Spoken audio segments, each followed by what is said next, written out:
We begin this news hour in the occupied West Bank, where the Israeli military has been sending reinforcements as it continues its assault for a seventh day.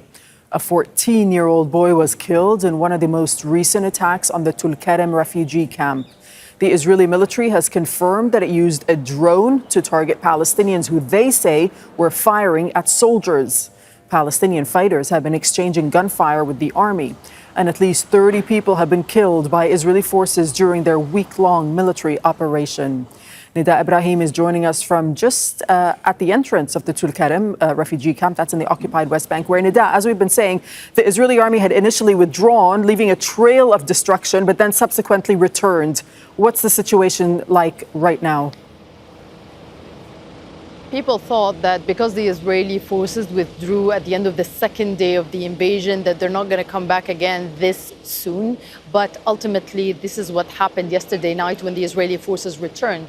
And they've kept going back and forth, leading some people to think that they can really resume their lives. In the morning, a Palestinian boy, a 14-year-old, was going to the mosque with his father when both of them were shot by the Israeli forces. The boy has succumbed to his wounds, and the father is still wounded in the hospital getting treatment. We are talking about the level of destruction as well. And we've been speaking to the officials here in Tulkarem who say that after the Israeli forces have withdrawn from the area, they started really fixing some of the roads, trying to return electricity and water, all of these facilities that have been cut by the Israeli invasion to the refugee camps, both of them, Nur Shams refugee camp and Tulkarem refugee camp. But now the Israeli forces came back again with more destruction to the infrastructure. Look at one of the roads. This is one of the main entrances to the refugee camp. It has been totally dug up by the Israeli forces. Now, again, the Israeli forces usually say they are after the IEDs, the improvised explosive devices that are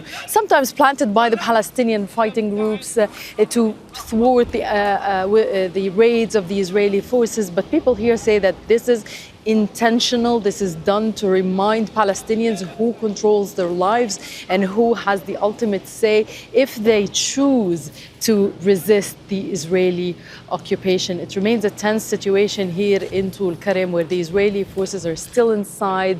Palestinians are scared for their lives, and they're just waiting to see how it's going to unfold. Nida, it's not only Tulkarem and Nur Shams, but military operations are expanding elsewhere in the occupied West Bank. Dareen, Jenin has been one of the main focus areas that the Israeli forces have been targeting since the start of the invasion early on Wednesday. The Israeli forces remain there, with the mayor talking about a severe level of destruction, talking about 70% of those roads that have been raided, that ultimately got destroyed.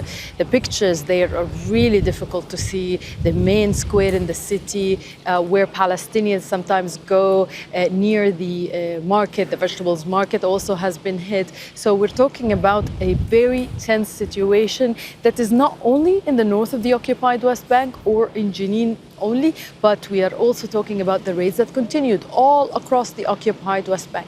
Hebron, for example, in the southern occupied West Bank, where the Israeli forces have been enforcing a closure for a while now, and they've been limiting the movement of Palestinians. The UN is talking about more than 129 checkpoints and gates and boundaries closed against Palestinians moving from and to one place. So we're also talking about another raid to the Bir Zayt University, where Palestinian students are there. So again, it's seen here as a general state of tension targeting Palestinians wherever they are. Okay, Nida, we'll let you go for now. Thank you so much for that reporting from the Tulkarem refugee camp in the occupied West Bank. Make sure to subscribe to our channel to get the latest news from Al Jazeera.